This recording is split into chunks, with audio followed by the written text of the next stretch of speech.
Good morning, guys. I just got the Aurora Struck Collection from Colourpop, so I wanted to dedicate today's Vlogmas to this collection because it is so beautiful. Wait until you see it. And I want to make sure to do swatches of everything and comparisons if there are any. So let's go ahead and take this upstairs under my ring light and we'll get started.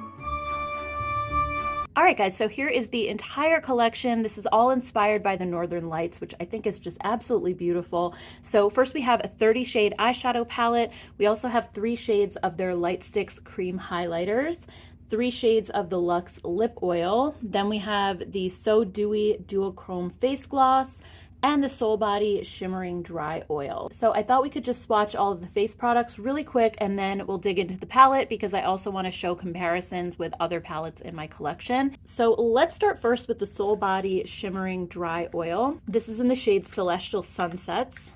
And this says that it's a luxe lightweight dry oil with next level multi-dimensional shimmer. Ooh, look at how pretty.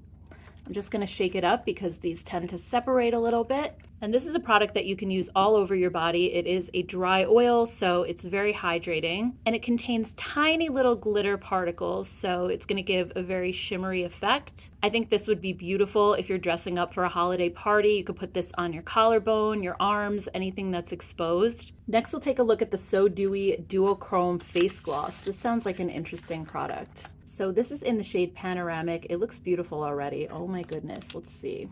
So the packaging says that you can use this to finish off your eye look, or you can use it as a glassy highlight. And it says that this has opal baby pink in it, so it's a duochrome finish, and it just looks so stunning. So it feels a little bit like a lip gloss. It has a cushiony feel. It's not sticky, but it is going to give your face or eyes a really mirror-like shine. It's absolutely gorgeous. Next, let's check out the Light Stix highlighters. These come in 3 shades, and I really enjoy the ease of use of these highlighters. You just dab them on, blend them, and you're done. There's no mess. And the cream formula is very forgiving, especially if you have drier skin. So the first shade is Light Chaser. This one looks like it has a little bit of blue.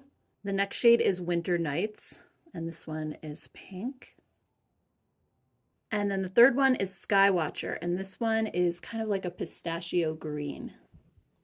So beautiful. Next, we have the Lux Lip Oils, and these also come in 3 different shades. And these lip oils are such a nice formula. They have a soft, cushiony feel. They're super moisturizing, and they're infused with calendula and chamomile extract. So the first shade is Totally Magnetic, which is a clear gloss with iridescent shimmer.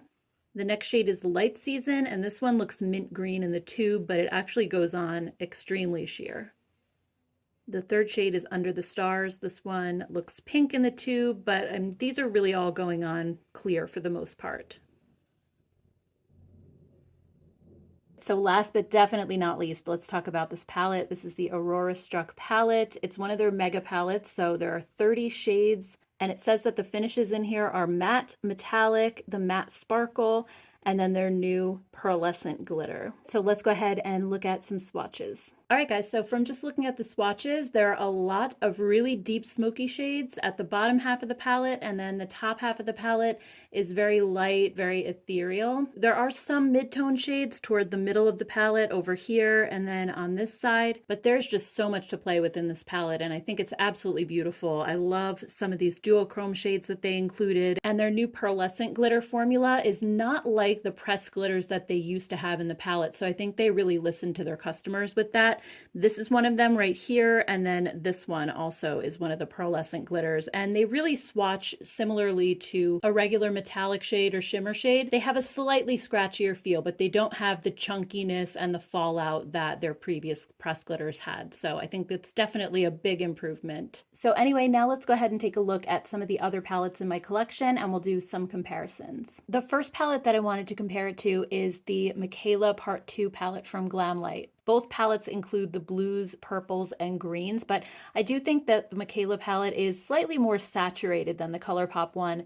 The Colourpop seems to be a little bit softer and it has some more pastel colors, whereas the Glamlite one is definitely more rich and vibrant. So I think that while they do have a very similar color story, they are a little bit different in that way. If you like more of a soft, subtle eye look versus something a little more bold, you might like the Colourpop one better. The next comparison I want to make is with the Christmas Eve palette from Odin's Eye. Now I know that this is sold out, but many of you may have it, so I wanted to include it in today's video. And I definitely see some similarities here. Obviously the Odin's Eye one doesn't have as many shades, but it's that same ethereal vibe with the blues, greens, purple, and silver. And while I don't see a lot of exact shade for shade dupes between the two, I do think that the vibes are very similar. Colourpop definitely offers more colors to choose from, but I think you can get a lot of the same looks out of the Odin's Eye palette as well. Another similar color story that just came out recently is Profusion's Winter Ballroom palette. This one also has the same blues, greens, purples, and silvers, and it's a 35 shade palette, so it actually has a few additional shades than the Colourpop one, and I think it's similar to the Colourpop in the sense that these are a little bit more muted. They're not as bold as the colors that you saw in the Michaela palette or even the Odin's Eye one. But I have to say that I do prefer Colourpop's formula a little bit over Profusion. I think Profusion has a good formula, but I wasn't as impressed with their holiday palette as I am with their normal palettes. So there's something to be said for that, but it also costs less than half the price. So if you're on a budget and you really like the color story of the Colourpop palette, I think the Profusion one might be a good one to check out. Another one from Profusion is the Ethereal palette that came out earlier this year. This is a smaller 20 shade palette, but I did see some similarities in here again, from the pale pink and purple to the blues and green. And it has those same ethereal vibes that the Colourpop palette is going for, not to mention the Profusion formula on this one is incredible. It offers cream shades, duochromes, beautiful buttery metallics, and super pigmented mattes. So if you haven't tried the Ethereal palette yet, I think you'll love it. And if you do have it already, you may not feel like you need to go out and buy the Colourpop one. So that's the entire collection, and I'd love to hear your thoughts on it down below. I do want to quickly mention one thing about this palette because it is one of the larger palettes, and I know that sometimes people can get very overwhelmed with these and with all the choices. So I do have a video up on my channel that explains how I actually choose what colors to put together for a look. So I'm going to put that right here. It is an older video, so I'm sorry if the quality isn't the best, but everything that I said in the video is what I still do currently. Thank you guys so much for watching. I really appreciate it so much, and I will see you in my next video. Take care, guys. Bye.